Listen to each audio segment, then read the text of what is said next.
Hey guys, tonight we're sinking into one of history's longest naps. Picture yourself trudging through dusty fields in central China, the sun dipping low, the air thick with the smell of dry earth and ripening crops.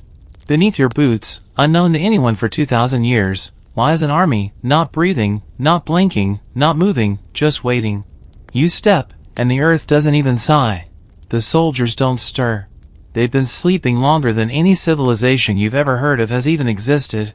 And, let's be honest, you probably won't survive this nap either if you were to lay down for that long. So, before you get comfortable, take a moment to like the video and subscribe, but only if you genuinely enjoy what I do here. And let me know in the comments where you're listening from and what time it is right now. I bet some of you are tuning in at 3:17 a.m. with one sock on and an existential crisis swirling somewhere in the background. Now, dim the lights, maybe turn on a fan for that soft background hum, and let's ease into tonight's journey together.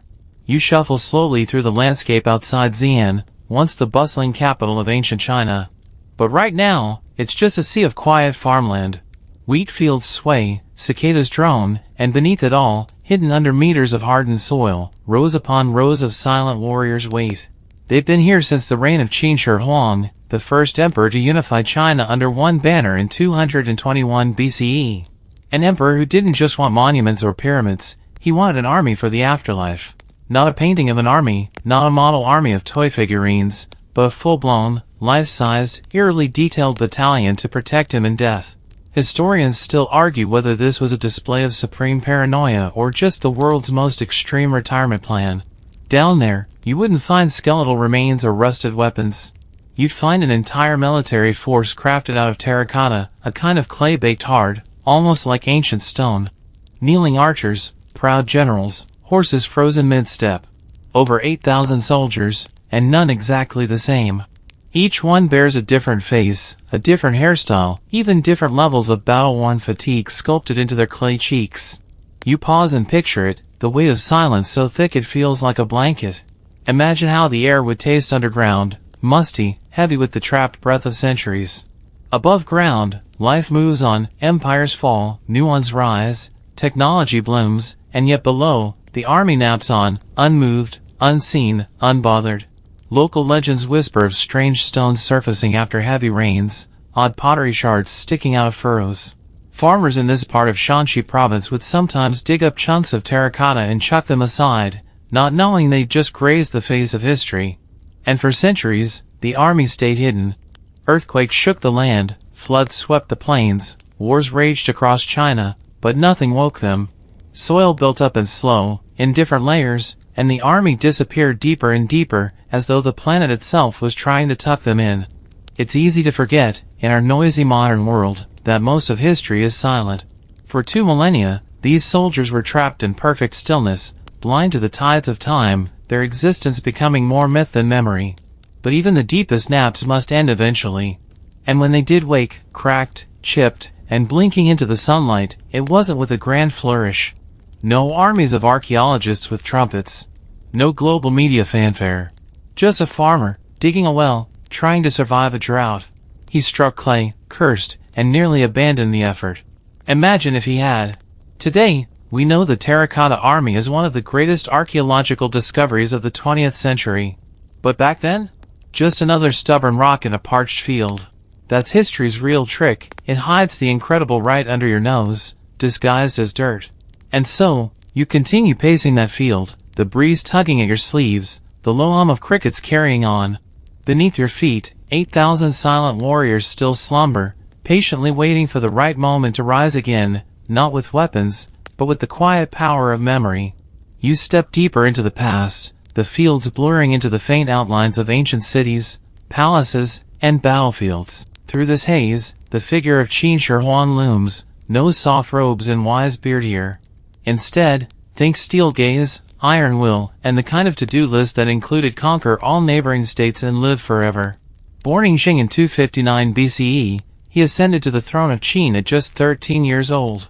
You think your teenage years were rough? Try overseeing massive public works and squashing uprisings before you even hit puberty.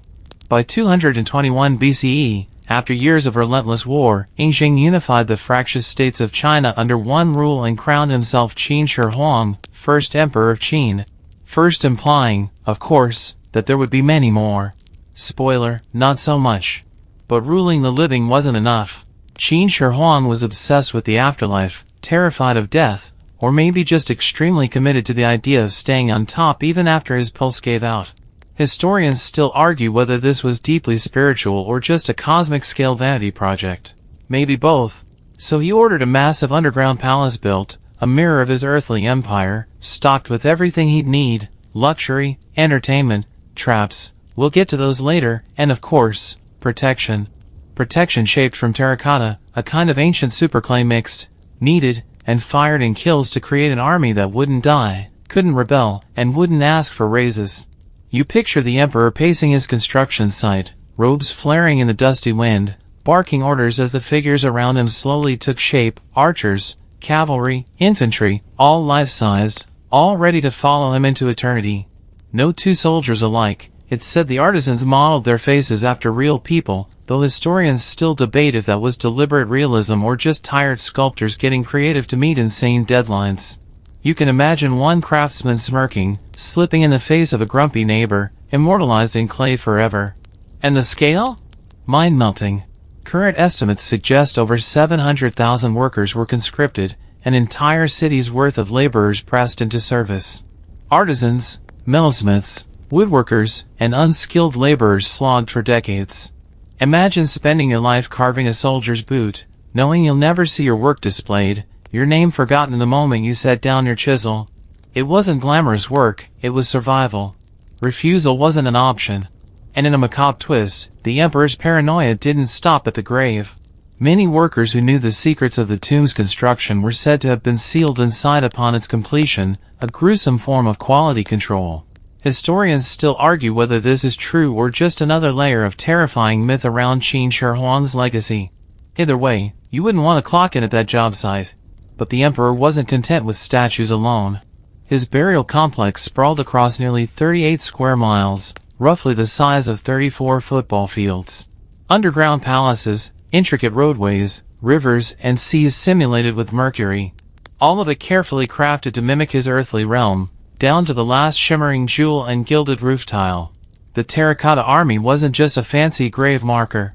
It was a bold statement: I ruled in life, I will rule in death. You glance back over your shoulder, imagining the miles of clay soldiers standing shoulder to shoulder, poised, unblinking, frozen mid-march, waiting for the emperor's call, waiting for you, tonight, to stir the dust of their eternal vigil. And above it all, that same sky stretches endlessly. Clouds drift lazily. Wind tugs at the grasses. Time passes. They sleep on. You move closer now, almost able to hear the faint echoes of chisels tapping, the scrape of clay against rough stone. Thousands of hands once shaped the silent army, and thousands more toiled around them, laborers whose names are lost to time, who sweated and bled into the very soil beneath your feet. Imagine the workshops sprawling across the construction site, their air thick with the tang of wet clay and the metallic bite of bronze smithing. The sun beats down mercilessly as workers, some skilled, many not, churned out piece after piece of the emperor's immortal battalion. They weren't volunteers, they were prisoners, slaves, and commoners conscripted from across the newly unified empire. Historians still debate whether some craftsmen, particularly the elite bronze workers, were paid professionals or merely better-fed prisoners. Either way, few signed up enthusiastically. You can almost see them, moving like shadows between huge vats of clay and monstrous kilns, primitive by today's standards but capable of firing thousands of life-sized statues. The scale was industrial, a conveyor belt of human suffering, with the empire's greatest artists and worst-treated laborers shoulder to shoulder, breathing in dust and smoke day after endless day. The soldiers themselves were modular, heads, arms, torsos, legs all crafted separately and then assembled like terrifyingly realistic Lego figures. The artisans even varied their posture and gear. Some soldiers stand tall and proud, others crouch low as if bracing for battle. Cavalrymen grip reins, archers kneel mid-shot.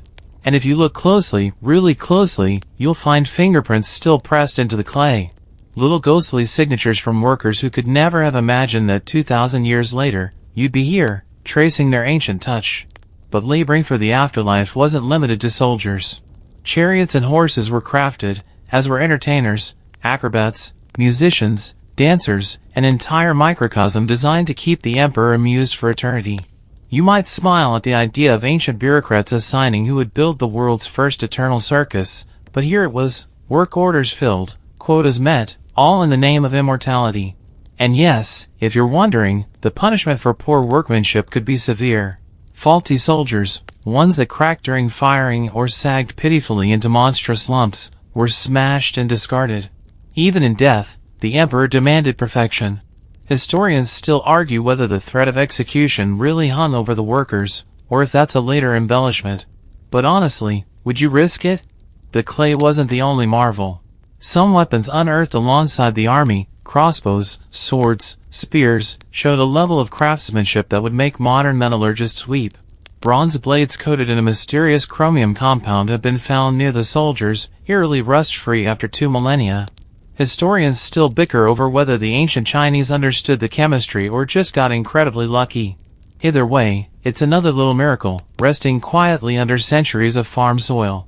You crouch low now, running your fingers across an imaginary seam where the torso of a soldier was fused to his legs.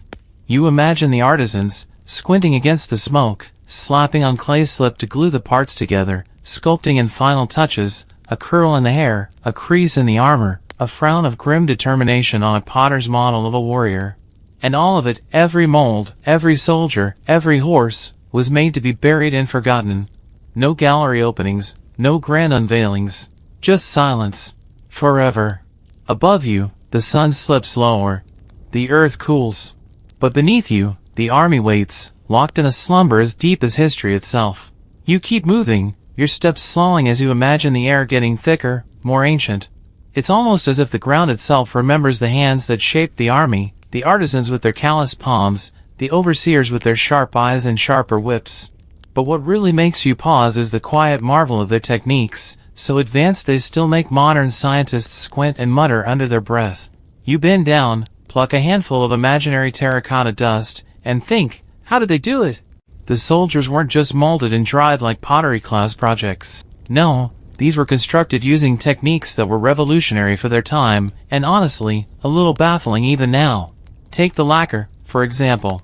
Each figure was once coated in a brilliant, glossy layer that served 2 purposes. It protected the clay and provided a base for the brightly colored paint that once adorned them.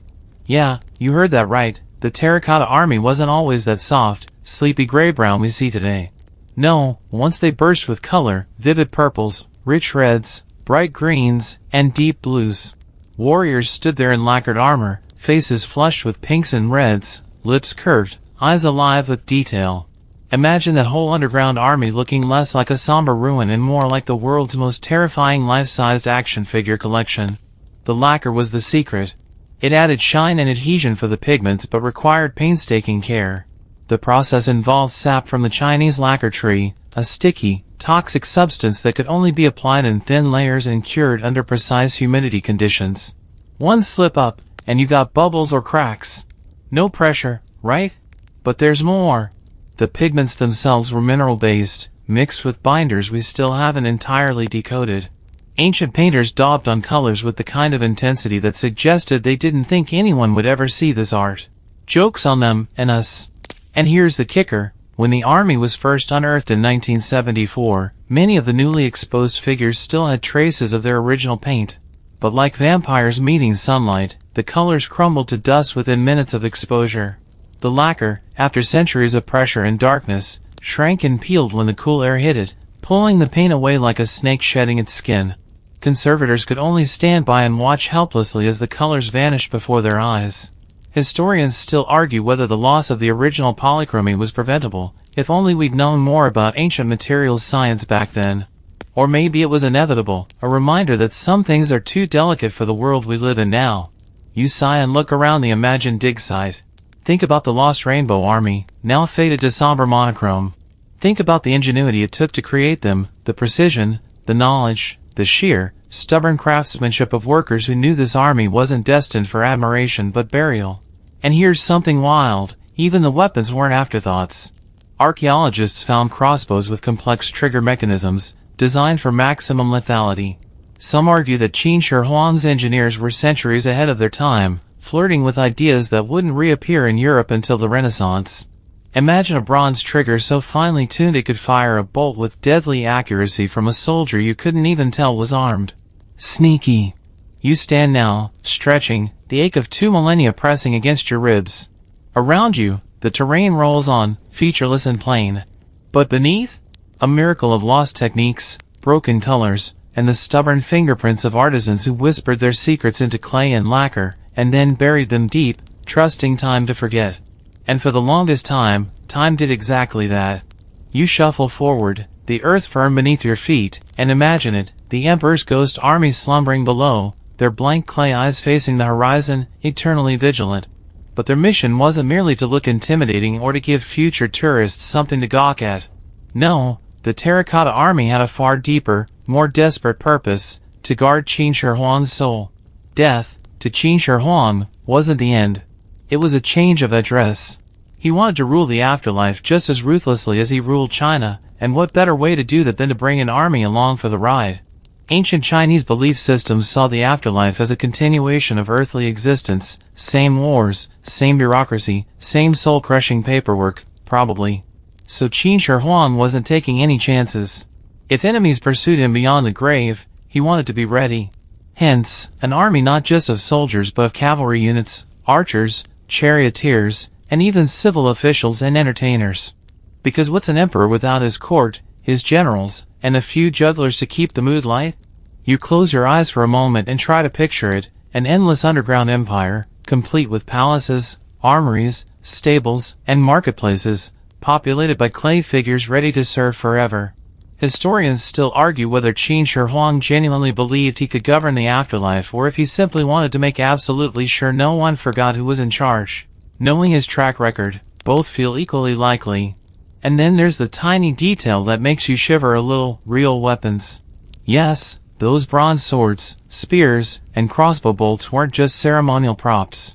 They were sharp, functional, and terrifying. Imagine being a restless spirit planning a sneak attack, only to be met by an army of perfectly armed clay soldiers ready to ruin your day. But the Emperor's security measures didn't stop with his army. Oh no!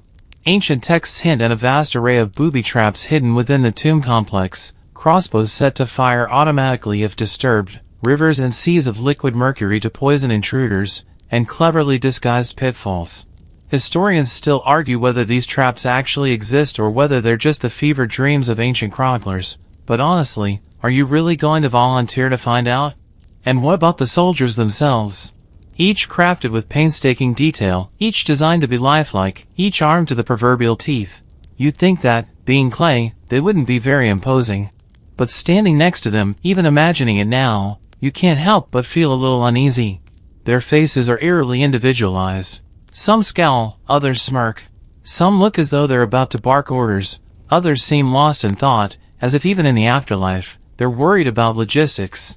You lean closer in your mind's eye, noting the creases in their armor, the tightly coiled hairstyles, the purposeful stance.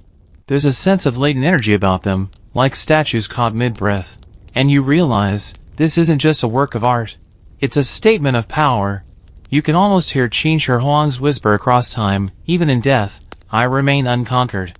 Above ground, life fluttered on, dynasties rose and fell, people forgot, wars raged, but below, the Emperor's army kept its silent vigil, untouched by the petty chaos of the living. The soil shifts under you, a breeze stirs the long grass, and you swear, for a heartbeat, you can feel the gaze of thousands of unseen eyes. Still guarding. Still waiting. You continue drifting across the fields, but now the air feels heavier, laden with the weight of centuries. You imagine sinking slowly down through the layers of soil, past tangles of roots and ancient, compacted earth, until you reach them, the soldiers not standing tall and proud anymore but slumped and broken, some shattered entirely, others tilting where the ground has shifted underneath them. For all Qin Shi Huang's obsession with immortality, even the mighty Terracotta army wasn't spared the slow creep of decay. Earth is patient. Earth is relentless. Over time, the wooden support beams that once reinforced the pits collapsed, crushing the figures below. Moisture seeped in, soaking into the terracotta, causing it to swell and crack. Entire sections caved in under the weight of the Earth's indifference. Historians still debate exactly how much of the original army has been irretrievably lost, whether it's just a tragic few or if vast portions have been ground down to nothing more than anonymous clay rubble. Archaeologists work slowly, delicately brushing away centuries of accumulated damage, piecing together shattered figures like impossibly complex three-dimensional puzzles. You picture it, the pitiful remains of soldiers, arms broken, faces caved in, lying scattered like a forgotten battlefield. Some faces are sheared clean off, others just barely recognizable. Their once proud formations have slumped into awkward piles, the strict lines and disciplined ranks obliterated by time's gentle, inexorable pressure. And the worst culprit? Groundwater. As seasons passed and weather patterns shifted, water seeped in from above, gnawing away at the base of the pits, softening the clay and erasing the soldiers piece by piece. It's a quiet kind of destruction, not dramatic like fire or earthquake, but slow, remorseless erosion. You wonder if anyone noticed, centuries ago, as the land began to sag and crumble slightly, as the earth swallowed up the topmost soldiers, pulling them back down into anonymity. And yet, some pieces endured. Some soldiers, shielded by the collapse of their neighbors, survived remarkably intact. Kneeling archers buried deeper in the pits, their compact poses protecting them from the crushing weight above, have emerged almost pristine, as if simply napping through a 2-millennia-long rainstorm. Here's something peculiar to consider. Traces of ancient fires have been found among the ruins, suggesting that the Terracotta armies suffered intentional destruction sometime after Qin Shi Huang's death. Historians still argue whether it was rebellious peasants, resentful former subjects of the Qin dynasty, or invading armies that torched the tomb complex and shattered the emperor's dreams. If true, it means the army didn't just fall victim to time, they were attacked, deliberately vandalized by angry hands seeking revenge even beyond the grave. Imagine the rage, the sense of injustice so deep it carried into an assault on the emperor's afterlife. You imagine it now, torches blazing, soldiers' faces cracking in the heat, smoke curling up through fissures in the earth as the army burned and toppled. But whether by time, by water, or by rebellion, the result was the same. The grand, orderly formations of terracotta warriors slumped into chaos, buried beneath centuries of dust and memory. Yet even broken, even battered, they never truly disappeared. And when the time came, when the first shovel bit into the parched earth, they were still there. Still waiting. You wander now through the imagined farmlands, a quilt of dirt and wheat and whispering grass stretching endlessly around you. For centuries, these fields bustled with life, farmers planting, harvesting, tending livestock.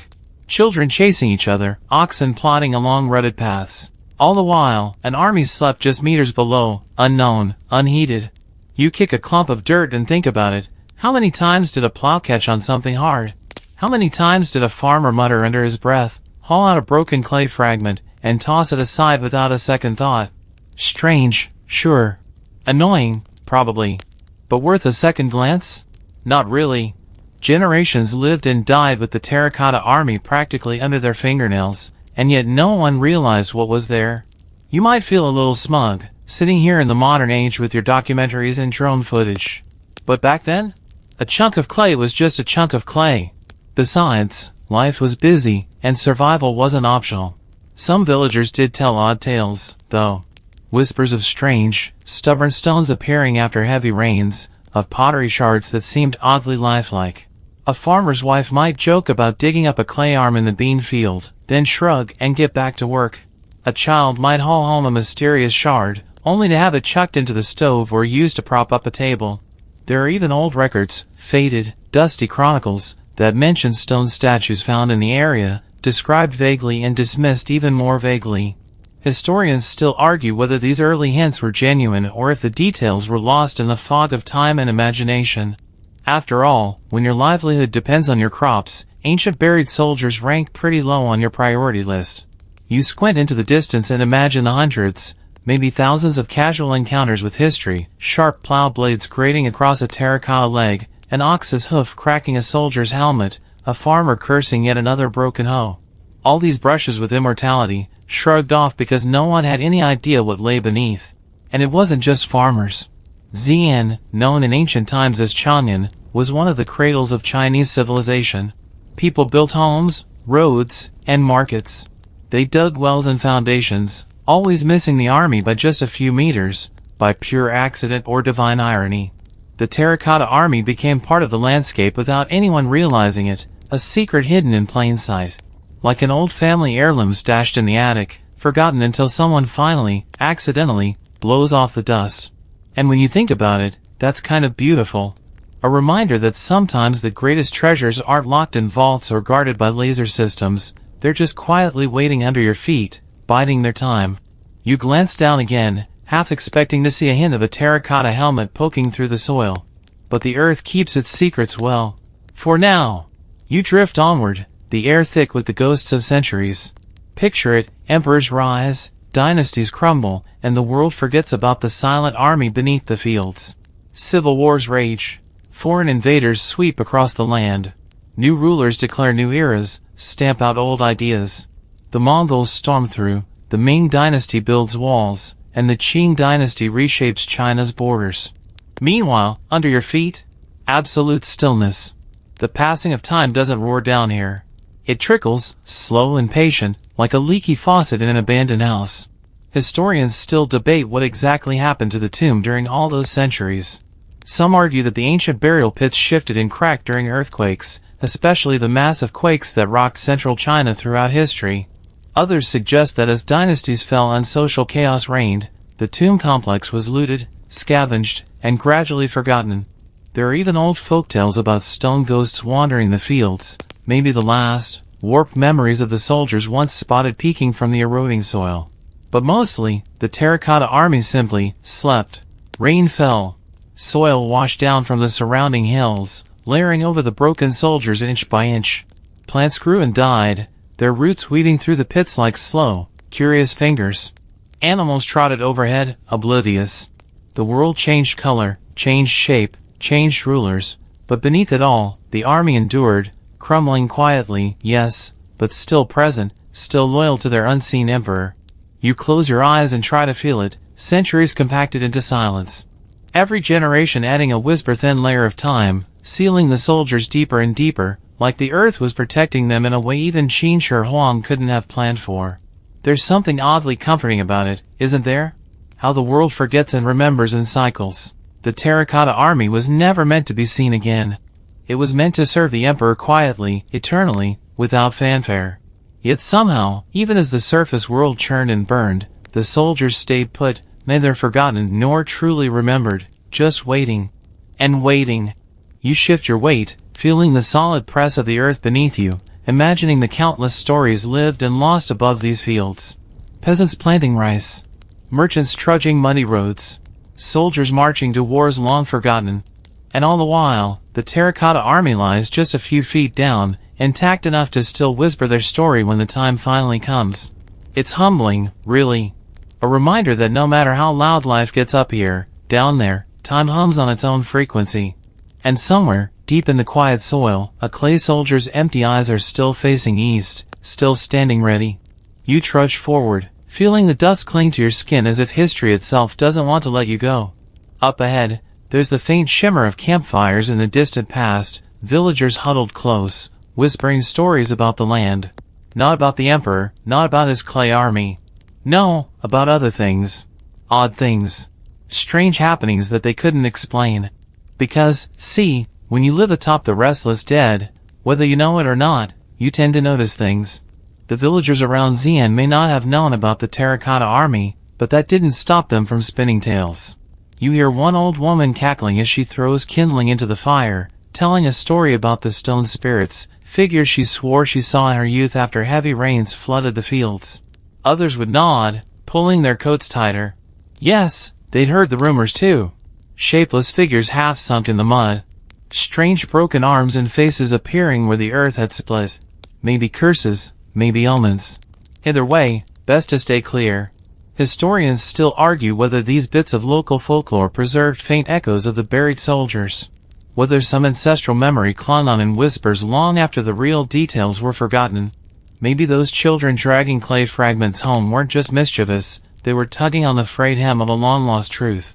You imagine a farmer pausing as his plow snags on something solid, stooping, tugging free a heavy chunk of terracotta. Not a shapeless rock, but a slab of clay molded into a breastplate, a hand, a face. What would he do? Shrug, toss it aside, curse the stubborn land? Or we shiver a little, sensing there was more beneath his fields than just dirt and roots.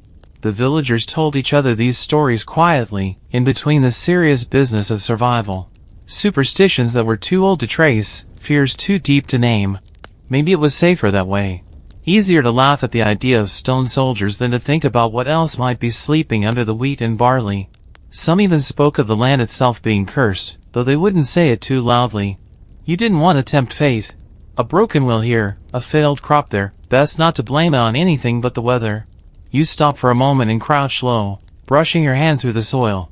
You can almost feel it, the faint vibrations of forgotten things just under the surface, like the earth is breathing slow and deep. And yet, no one dug deeper. No one thought to ask why the land occasionally yielded up fingers, helmets, and twisted horses' legs in clay. No one imagined that they were walking atop an army frozen in its endless march. It wasn't time yet, and so the terracotta army slumbered on, lulled by wind and rain, wrapped in stories half-remembered and fears half-spoken. Until the right moment, until the right shovel, would finally break the spell. You keep walking, but now the scene shifts. No longer centuries ago, no longer vague legends muttered over cooking fires. Instead, it's 1974. You're standing in a dry, cracked field under a sweltering sun, the air sharp with dust and sweat. And there, just a few paces ahead, you see them, a group of farmers, digging a well. Not for history, not for glory. Just for water. Drought had hit hard, and the crops were withering in the fields. The ground had turned stubborn and mean, the kind of dirt that fights back when you stab a shovel into it. So, like their ancestors before them, the farmers dug. And dug. And dug. You imagine their curses as they hit something solid just a few meters down. Not the satisfying splash of water they hoped for. No, stone, clay, something annoying and immovable. One of them reaches down, scrapes away the soil, and pulls out a piece. A head. A life-sized, eerily lifelike head, caked in centuries of dirt but unmistakably human. Now, you might think they'd gasp, fall to their knees in awe, maybe even recognize the treasure they'd stumbled upon. Nope. Their reaction? Mild confusion. Annoyance, even. Weird rock, they probably muttered. Great, they probably thought. Another thing in the way. But still, there was something about it, the detail of the carving, the stern face, the intricate knot of the warrior's hair, that nagged at them. So they dug more. Found a torso. A leg. Another head. And another. Curious now, they gathered the fragments and reported them to the local authorities. Nothing fancy, just a few battered clay statues. It wasn't until experts arrived that the true magnitude of the discovery began to sink in. Historians still debate whether the farmers fully grasped what they had uncovered. Some say they knew it was old, maybe important. Others argue they were just hoping for a small reward, something to make the drought a little less miserable. Regardless, their shovels had cracked open not just the dry, stubborn earth, but a door to history that had been shut for 2,000 years. You close your eyes and picture it, the first time sunlight kissed the faces of the terracotta soldiers after all those centuries underground. The pale light creeping into their empty eye sockets, sliding across their cracked cheeks, waking them from their long, dreamless nap. The excavation wasn't instant. It wasn't clean. It took weeks, months, years of careful work, peeling back the layers of soil with brushes and trowels, mapping out the vast underground complex one careful step at a time. And oh, the chaos those first few weeks must have been. Dust everywhere, endless heat, the constant worry of damaging something irreplaceable with one wrong move. Workers scrambling to stabilize the fragile figures as they emerged, already cracked and weakened from their 2,000-year slumber. But none of that mattered, really. What mattered was this: the army had finally been found. And in the strangest twist, it wasn't the Emperor's grand design or the hand of destiny that brought them back into the world. It was just a group of tired farmers, digging a well, looking for water, and accidentally unearthing immortality. You shift closer, imagining the sun beating down on the fresh excavation, dust swirling in lazy spirals around the edges of the growing pit. You watch as the archaeologists crouch in the dirt, brushing carefully, each flick of the wrist revealing another fragment of history, another glimpse of faces unseen by the living for millennia. And then it happens. The first full figure is uncovered. A soldier, standing proud despite the centuries, his terracotta armor still detailed with fine carving, his face solemn, as if he'd just been waiting for this moment. Imagine the thrill that must have run through the dig team. Or maybe you feel it yourself now, the heart racing a little faster, the skin prickling with the realization that you're not just looking at a statue, you're looking at a message across time. The soldier's features are impossibly specific: strong jawline, high cheekbones, eyes narrowed in perpetual vigilance. No mass-produced mold here. It's like the craftsman captured a real person in that clay all those years ago. Even his shoes, sturdy and squared at the toes, are rendered with a precision that makes you wonder how many late nights, how many calloused hands, went into getting it all just right. And the hair, the soldier's hair is pulled back into a top knot, neat and practical. Historians still argue whether these hairstyles denoted rank, unit, or simply regional fashion among Qin soldiers. But standing there, you realize it's more than just ancient military regulation, it's personal, a quiet mark of identity preserved in clay. You step back and the pit opens wider before you. Hundreds of soldiers lie in careful disarray, some standing, some collapsed, some broken into pieces waiting for patient restoration. It's overwhelming, rows upon rows of warriors, each one distinct, their bodies shaped for battle, their faces shaped for eternity. But there's another moment, more subtle, that catches your attention. A soldier's hand, still curled as if gripping a long-lost spear. The faint trace of paint clinging to his armor, pink and green hues faded but stubborn. You almost imagine him sighing as he wakes, stretching stiff limbs, adjusting to the strange new world he's been dragged into. And with that first figure, the scale of the task becomes clear. This isn't a tomb ornament. This is an entire army, a full-scale military formation, frozen in mid-march. Infantry, cavalry, chariots, the whole deal. An empire reduced to terracotta and buried dreams.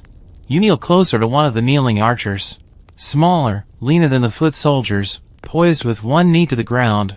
There's a serenity to him, even in decay, like he knows exactly what he's guarding and exactly why he's been summoned from his endless nap. Historians still debate the intention behind their arrangement. Was it purely ceremonial, a symbolic show of force? Or was it designed as a literal defensive formation, ready to fend off whatever threats might lurk in the afterlife? Nobody agrees, but one thing's certain: the sheer precision, the military discipline, is undeniable. You imagine Qin Shi Huang surveying this underground army in its prime, satisfied, knowing that even in death, he was prepared. Above ground, the archaeologists move with reverent care, slowly revealing more soldiers, more details. Shattered helmets, empty hands that once gripped spears and crossbows. Fragments of once glorious chariots, bronze fittings still gleaming faintly in the sun. And the first thought that runs through your mind isn't about how they lived or even how they died. It's about how they endured, silent, waiting, until today. You shuffle a little farther, dirt crunching underfoot in your mind's quiet movie, and watch the excavation spread like a slow sunrise across the field. It's not fast. It's not flashy. It's careful, almost reverent, because unearthing a 2,000-year-old army isn't like popping open a soda can. No bulldozers. No giant drills. Just soft brushes, trowels, tiny shovels, and a patience that feels endless. The archaeologists bend and work, inch by inch, layer by fragile layer. They have to. The terracotta soldiers, already bruised by time, crumble with the slightest wrong move. Imagine trying to move a sandcastle after a hurricane. You kneel beside a freshly uncovered figure. His face is serene but alert, a hint of weariness in his clay-etched features. His armor plates are painstakingly detailed, each one carved to mimic the real leather and metal worn by Qin soldiers. His hands, empty now, once gripped a spear or halberd long since rotted away. The real weapons, where they survived, lie scattered in the dirt, coated in a ghostly patina of age. But excavation isn't just about bringing things to light. It's about cataloging, documenting, preserving. Every soldier's position is recorded. Every fragment is mapped. Every broken piece is numbered, tagged, and tucked away for restoration, like a 3D jigsaw puzzle without the helpful picture on the box. And it's not just soldiers they uncover. Oh no! Mixed in among the infantry are warhorses, crafted full-sized from terracotta, with ears alert and nostrils flared as if they can still smell the battlefield. Chariots too, bronze-wheeled, once lavishly decorated, now lying shattered under the collapsed roof beams. Some are so delicate that moving them risks turning them into a puff of ancient dust. Here's a wild thought. The soldiers and horses aren't even made from the same type of clay. Historians still argue whether this was a deliberate choice for strength and weight or just a supply chain issue in the 3rd century BCE. Either way, the result is the same. Some sections of the army are better preserved than others, leading to eerie scenes where a row of soldiers still stands at attention, while their horses have melted into shapeless lumps. And you, standing at the edge of this dusty wonderland, realize how mind-bendingly huge it all is. Pit 1, the largest, is the size of an airplane hangar. Over 6,000 soldiers packed in neat battle formations. And that's just one pit. There are others, smaller but no less impressive, each filled with specialty troops, cavalry units, armored warriors, even officers with distinguished facial expressions and more elaborate armor. It makes you wonder, how many more lie undiscovered, just meters beyond the current dig site? How many more battalions slumber, waiting for a shovel to tap them on the shoulder and wake them? Historians still debate whether the entire complex will ever be fully excavated. Some argue that modern technology isn't advanced enough yet to unearth everything without causing irreversible damage. Others worry about exposure. The moment the figures meet fresh air, the clock starts ticking on their decay. You sit back, squint into the imaginary sun, and think about the paradox. In trying to save the army, we risk destroying it. In leaving it buried, we preserve it. A riddle only time, and maybe technology, can solve. And below the ground, beneath your resting hand, thousands of soldiers lie in perfect, patient stillness, as if they know that waking up isn't always a good thing. You shuffle forward into the pit's shadows, where the soldiers seem to watch you with blank, patient eyes. They're colorless now, soft earth tones, muted grays, that familiar, dusty hue of ancient things. But you know it wasn't always this way. Imagine it, the army as it once stood, fresh from the hands of the artisans. Not drab, not somber, but dazzling. A riot of colors you wouldn't expect from a clay army.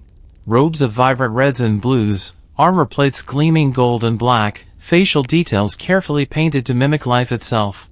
Lush pink lips, arched black brows, deep brown eyes that once seemed to follow you across the room. Each soldier wasn't just sculpted. He was painted. Painted well. Historians still argue exactly how brilliant the original colors were, but fragments of pigment tell a story of a rainbow army, vivid and alive. Special mineral-based paints, rich in copper and iron oxides, and rare pigments like Chinese purple, yes, an actual ancient synthetic purple, predating the Europeans by centuries, covered every inch of terracotta flesh and armor. But there's a tragic footnote: the colors didn't last. The moment those ancient soldiers were exposed to air, something cruel and inevitable happened. The lacquer underneath the paint, the glossy, protective layer made from toxic tree sap, reacted. It shriveled. It cracked. It peeled away, dragging the painstakingly applied pigments with it. It wasn't gradual. It didn't take weeks or months. The colors vanished in minutes. You imagine the heartbreak of the archaeologists, brushing away the soil, gasping at the vivid reds and greens, only to watch helplessly as the hues flaked and curled and blew away in the breeze. No technology in the 1970s could stop it. Even now, despite better preservation methods, saving those fragile ancient paints remains one of archaeology's hardest puzzles. A reminder, perhaps, that some things are too delicate to survive the present. That time protects as much as it destroys. Some experiments now involve creating microenvironments to simulate the soldiers' ancient resting conditions. Sealed chambers, controlled humidity, no light, like putting history in a very expensive Tupperware container. A few figures have been successfully excavated with their colors intact, but it's a slow, painstaking process. Historians still debate whether it's better to proceed cautiously or leave the rest untouched for a future where technology catches up. And oh, what a sight it must have been in the beginning. You close your eyes and see it, row upon row of painted warriors, sunlight glinting off lacquered armor, crimson sashes fluttering in the imagined afterlife breeze. Not a grim parade of ghosts, but a proud, defiant show of power and splendor. A message from Qin Shi Huang to anyone, living or dead, who dared challenge his rule. Look upon my army in despair. But time, ever the trickster, has a different plan. The soldiers now stand faded, their colors stolen by the very air that freed them from the earth. You reach out and brush an imaginary soldier's chest plate, rough and cracked. You feel the ghosts of the colors that once were, vibrant still in memory if nowhere else. Even faded, even broken, they endure. Even colorless, they command awe. You meander to the far edge of the excavation now, where the terrain rises into an undisturbed mound, cordoned off from the prying hands of archaeology. This isn't just more soldiers. No, this is the heart of it all, the Emperor's tomb itself. Massive, unopened, untouched. Historians still argue fiercely whether it should ever be excavated at all. Because under that hill, according to ancient records, lies a world unseen for over 2,000 years, a miniature kingdom buried deep, crafted with obsessive precision. The accounts, mostly from a historian named Sima Qian writing a century after Qin Shi Huang's death, describe a tomb lined with rivers of liquid mercury, flowing seas representing the great rivers of China, with jeweled ceilings sparkling to mimic the night sky. An entire cosmos carved and cast underground. You stare at the mound and wonder, how accurate are these tales? Were they exaggerated by time and myth? Or did the Emperor really entomb himself in a glittering map of his empire, determined to rule both above and below? Tests done around the site have shown extraordinarily high levels of mercury in the soil, far above natural levels, suggesting that maybe, just maybe, the old chronicler was onto something. Maybe there is a shimmering, poisonous river winding its way through the buried halls. The problem is, no one dares open it. The technology we have today could damage the tomb, and who knows what hidden dangers lurk inside. Traps, booby traps, mechanical death contraptions. The ancient texts speak of palaces and towers, all filled with treasures and rare artifacts and mechanisms to guard them from intruders. You'd think that by now, with all our fancy gadgets, we'd be able to peek inside. But the truth is, even the best archaeologists admit they're scared. Historians still debate whether the risks outweigh the rewards, whether what waits inside is best left undisturbed. And maybe that's fitting. The Emperor, who spent his life uniting a fractious land and his death building an eternal realm, lies in perfect, silent command. Sealed in his afterlife citadel, shielded by clay soldiers and, perhaps, by more sinister defenses. You imagine it, cold, dark, untouched. Rows of treasure. Rivers of mercury glinting like molten stars. Maybe even skeletal remains of court officials, sacrificed to serve their emperor in death, though that's another point scholars argue about endlessly. It's one thing to read about it, another to stand here, feeling the weight of 2,000 years pressing against the soles of your feet. The urge to dig is powerful, primal. What secrets are locked down there? What stories could be told? And yet, some locks are meant to be picked. Some stories are ready to be told. You step back, respectful, sensing that for now, and maybe forever, the Emperor's final sanctuary will remain closed, a legend sleeping beneath a hill of grass and secrets. And above it, the Terracotta Army keeps its endless watch, a reminder that not all of history's greatest wonders are meant to be disturbed. Sometimes, the waiting is part of the story. You drift along the perimeter of the unopened tomb, feeling the grass shift softly underfoot, the breeze playing at your sleeves. And as you stand there, you can't help but think about the other stories, the wilder ones, the tales of ancient booby traps lying in wait beneath the soil. It's not just mercury rivers that make people cautious. Ancient historians wrote, with a hint of awe, that the tomb was riddled with deadly defenses, crossbows primed to fire at intruders, pits that would collapse beneath greedy feet, mechanical contraptions of spring-loaded doom. Some called them legends. Others? Maybe cautious warnings. Historians still argue whether Qin Shi Huang's engineers were capable of creating such elaborate traps.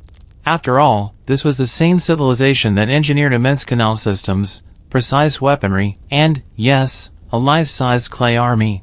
So maybe they could design death traps that would lie dormant for 2,000 years, waiting for a clumsy archaeologist to blunder into them. You crouch low and imagine it, shafts hidden beneath stone slabs, tripwires woven from long-decayed silk, mechanisms designed to unleash a rain of bronze bolts. The Emperor's final insurance policy against tomb robbers. If they existed, and there's no proof yet they do, the traps would likely have degraded. But then again, would you really want to be the one to find out the hard way? Some scientists are extra cautious, proposing ground-penetrating radar to map out what's inside without so much as lifting a shovel. Others dream of tiny robotic probes, slipping into the tomb without disturbing the air, peeking at the sleeping emperor and his treasures without waking the ancient wrath lurking within. Still, no one has dared crack it open. And maybe that's wisdom. You picture the tomb as a kind of time capsule, not just of Qin Shi Huang's immense ego but of an entire world that no longer exists. A world untouched by light, air, or human curiosity for over 2,000 years. Preserved perfectly, or booby-trapped perfectly. Who can say? Even without opening it, traces of mercury seep from the ground, whispering that something unnatural lies below.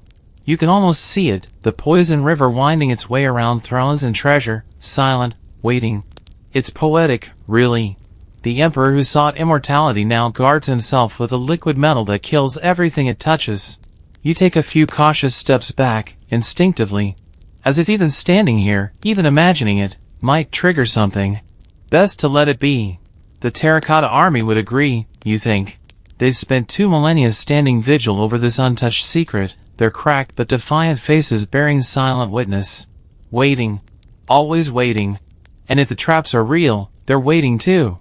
So for now, the Emperor's secrets remain sealed behind tons of ancient earth, guarded by clay soldiers and deadly myths. And maybe that's the way you wanted it all along. You step away from the tomb mound and wander back toward the pits, drawn to the soldiers themselves, the real stars of this endless slumber party. Up close, you notice things that are easy to miss when you look at photos or glossy museum displays. The soldiers aren't perfect. They're cracked, chipped, weathered by time. And yet, they are astonishing. Each face is different. Not a crowd of identical clones, but a sea of individuals. High cheekbones, wide jaws, crooked noses, thick eyebrows, thin ones, scowls, serene smiles, an entire society sculpted in clay. Some soldiers have mustaches, others clean-shaven faces, hair braided, tied, or coiled into military knots. And not just for style, haircuts back then meant rank, origin, even job. Historians still debate whether these details reflect real soldiers from Qin Shi Huang's armies or are the result of the sculptor's imaginations. Either way, you can't help but feel like you're looking at real people, paused mid-stride, mid-thought, waiting for a command that would never come. You squat beside one soldier, eye level with his cracked features. If you look closely, you can sometimes spot fingerprints left in the clay, tiny, accidental signatures from the artisans. These aren't random statues spat out by molds. They were carefully, lovingly, frustratingly made by hand. And the details don't stop at the faces. Their armor is a marvel of craftsmanship, rows of stone plates mimicking leather and bronze, tied together with what would have been actual cords now long rotted away. The foot soldiers wear tunics and protective skirts, cavalrymen have shorter coats for riding, officers wear double-layered armor, and generals, grand sweeping robes, heavy breastplates, battle helms fit for a man who spent his life giving orders, not following them. You walk down the rows and notice the poses. Some stand upright, swords once ready in hand. Others kneel, bows drawn. Cavalrymen clutch imaginary reins. Charioteers balance with one foot forward as if the earth beneath them is still rumbling from their charge. It's an army frozen not in defeat, but in readiness. And then, there are the horses. Sculpted nearly life-size, with flaring nostrils, perked ears, and mouths slightly open as if nickering, the terracotta horses are as detailed as their human counterparts. They're built strong, sturdy, with a hint of wildness in their carved eyes. You wonder if some long-gone stable boy modeled his favorite horse for the artisans. Even the soles of the soldiers' shoes have tread patterns. Why add tread patterns to the feet of clay soldiers no one was ever supposed to see? Historians still argue about that too. Maybe it was habit, or superstition. Maybe the artisans wanted to make the soldiers so real that even the gods wouldn't dare mess with them. Or maybe it was simple pride, the universal craftsman's urge to finish the job right, even if no one would ever know. You touch a cracked boot in your mind's eye, rough and pitted with age. It's a small, human detail that makes the entire army feel alive. Not just relics. Not just art. People. Ghosts molded from mud and dreams. They may not breathe, but they endure. And in enduring, they whisper. Across centuries. Across empires.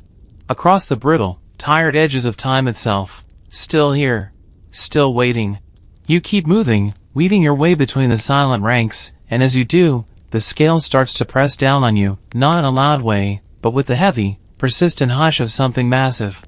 Because the terracotta army isn't just soldiers and horses. It's a world. Beneath your feet, beyond the main pits, archaeologists have uncovered evidence of entire underground complexes. Workshops. Stables. Weapons caches. Bronze chariots fit for an emperor's afterlife joyrides. And more soldiers, always more soldiers, guarding the fringes of this miniature kingdom. Historians still argue how many more pits remain undiscovered. Some guess that less than a third of the Emperor's original afterlife empire has been unearthed.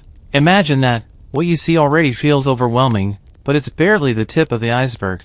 You pause at the edge of a pit containing a chariot team.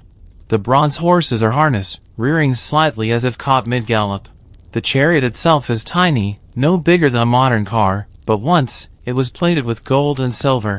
You can still make out the fine details, the rivets, the rein loops, the spoked wheels that look delicate enough to snap but have survived earthquakes and centuries of soil. Nearby, there's a pit with statues of officials, scholars, administrators, bureaucrats. Even in the afterlife, paperwork, it seems, would not be escaped. Some figures hold scrolls, others gesture as if deep in conversation, eyebrows knitted in eternal administrative concern. There are entertainers too, statues of acrobats and strongmen, performers meant to keep the emperor amused in his deathless court. Even their muscles are carved in sharp relief, their expressions caught between concentration and joy, forever holding their poses. You can't help but smile at the sheer audacity of it all. Qin Shi Huang didn't just want soldiers. He wanted a full-functioning empire underground, provisions, protection, entertainment, governance. Why? Historians still debate the real reason. Was it pure paranoia? An extreme form of the ancient Chinese belief in an afterlife that mirrors this one? Or just the last, desperate grasp of a man terrified of insignificance? You lean against an imaginary column and think about the workers who built this place. The staggering logistics. The scale of human effort. The whispers of revolt and rebellion that must have rippled through the labor camps. Legend says the workers who built the tomb were sealed inside to keep its secrets, though evidence for that is murky at best. Still, you imagine how heavy the air must have been on that final day, when the last stone was rolled into place and the last light snuffed out. A world entombed. A dream locked away. It wasn't just soldiers standing guard, it was an entire civilization packed into the dirt, waiting for a master who would never give another order, never hear another lute string pluck, never see another horse gallop. And yet, in a way, they still serve. Even now. You glance up and imagine the view from above, just endless farmland stretching to the horizon. No sign of the ancient metropolis sleeping below. Only if you listen closely, only if you feel the weight of it, do you sense the silent hum of the emperor's city beneath the earth, still intact, still dreaming, still waiting. You step carefully now, picking your way through the shadows of history, and realize something strange. The Terracotta Army is no longer just China's secret. It belongs to the world. Since its discovery, the once sleepy farmland outside Xi'an has transformed. Museums have been built. Pilgrims, of the historical and the just plain curious kind, travel from across the globe to see the soldiers firsthand. Tourists shuffle along glass barriers, clutching audio guides, craning necks, whispering in awe. Even world leaders have made the pilgrimage, their security details buzzing nervously as they stand before an army that doesn't blink. You smirk a little at the thought, how these clay warriors, meant to be buried and forgotten, have become international celebrities. The Terracotta Army has toured the world, too. Carefully selected soldiers have been packed into crates and flown to the great museums of London, New York, Paris, Tokyo. Gently placed on display under cool lights, behind protective glass, surrounded by hushed crowds. For many, seeing just a handful of these figures is a once-in-a-lifetime experience. And yet, the soldiers seem unimpressed by all the attention. They've endured centuries underground. A few more flashbulbs aren't going to ruffle their terracotta feathers. Historians still debate whether transporting these ancient figures is respectful or reckless. Some argue that moving them risks damage, that they should remain in Xi'an where they belong. Others say sharing them with the world fosters appreciation, understanding, a kind of diplomatic afterlife mission for the emperor's troops. You think about it as you wander past a kneeling archer, now more famous than some heads of state. This soldier, carved by anonymous hands 2 millennia ago, has now been gazed at by millions. He's posed for more photos than he ever could have imagined, all without shifting an inch. But fame has a price. Conservation is a constant battle. Exposure to air, to light, even to the breath of thousands of visitors, slowly wears on the delicate surfaces. Despite cutting-edge climate control, despite the best efforts of modern science, the soldiers' long slumber protected them far better than glass and steel ever could. You wonder if the soldiers care. If they could, would they prefer the quiet darkness of the soil? The slow, patient erosion of time over the bright, hectic gaze of the modern world? The Terracotta Army has also influenced pop culture. They've marched across movie screens, inspired novels, and appeared in video games. Their likeness has been turned into souvenir keychains, snow globes, and bobbleheads. Somewhere out there, a terracotta warrior, modeled after these ancient figures, probably dances in holographic sneakers on someone's phone. You chuckle softly. Not quite what Qin Shi Huang had in mind, but then again, even the first emperor couldn't plan for TikTok. Still, despite all the fame, all the spotlights and selfies, the soldiers remain essentially unchanged. Silent. Stoic. Timeless. You stop walking and stand still for a moment, breathing in the imagined dust of the pit, feeling the weight of history pressing close. Because underneath all the exhibitions, all the fame-fatigued terracotta gazes, this army isn't just an archaeological marvel or a tourist attraction. It's a message. A whisper across centuries. A reminder that even emperors, even dreamers, even the grandest ambitions eventually return to dust. But sometimes, just sometimes, that dust stands back up. And waits. You linger, feeling the hush settle even deeper now. The terracotta soldiers, with all their cracks and chips, still seem as solid as the mountains, as ancient as the rivers. And yet, for all their endurance, they are still, somehow, waiting. You can almost sense it, their mission incomplete. Originally tasked to guard their emperor in the afterlife, to march forever through realms unseen. And now, they stand vigil not over Qin Shi Huang, but over time itself. Generations of archaeologists, historians, and dreamers come and go, but the soldiers remain the same, stoic, silent, stubborn. And what about Qin Shi Huang? You glance toward the untouched tomb mound in the distance, still unbroken, still sealed. His clay battalions might have been disturbed, their underground parade exposed to the curious stares of a modern world, but he remains untouched. Historians still debate whether we should open the tomb, but until that day, if it ever comes, he continues his lonely reign beneath the earth. You imagine him there, seated on a grand throne of gold and jade, rivers of mercury gleaming around him, staring out into a darkness thicker than time. Alone, but not unguarded. His soldiers above, his empire below, frozen in a moment he thought would last forever. And in a way, he was right. The terracotta army still serves. Not by swinging swords or drawing bows, but by standing. Simply standing. Defiant against time, against erosion, against the oblivion that swallows most of history without a second glance. You walk past rows of infantrymen, their faces lit by the faint glow of the imagined sun slipping toward the horizon. Some have survived nearly whole, others are shattered, pieced together lovingly by modern hands in a patchwork of ancient clay and hope. Each soldier is a paradox, fragile, but enduring.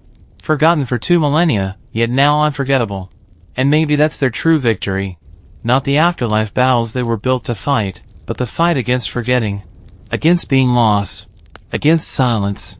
You pause beside one particularly battered soldier, his nose chipped away, his arm missing, but his stance still proud. Still ready. It strikes you how human they are, these clay warriors. How stubbornly human. They bear the marks of the craftsmen who shaped them, the fingerprints, the mistakes, the last-minute fixes. They carry in their stillness the legacy of a civilization determined to defy death, even if only in clay.